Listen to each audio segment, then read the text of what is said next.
If your Ford Ranger is stuck in the driveway, we are going to trace the issue from the battery to the fuel pump in 2 minutes. Statistically, nearly half of all no-start calls for light trucks end up being a simple battery or terminal connection issue. Before you call a tow truck, let's run through the diagnostic checklist to see if you can fix it yourself.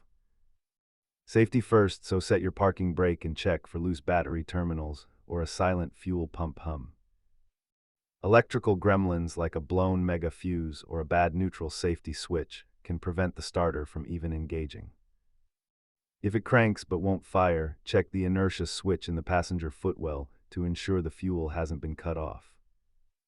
Rapid clicking usually points to a weak battery, while total silence suggests a failed starter or ignition switch. While a battery is a quick $100 fix, a professional fuel pump replacement can easily climb towards $600. If your starter is stuck, a light tap with a hammer while someone turns the key might get you one last start.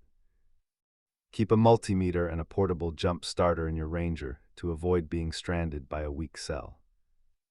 Always clean your connections before buying new parts. Most starting issues are just poor electrical contact. Check those battery terminals first and subscribe for more Ford Ranger troubleshooting guides.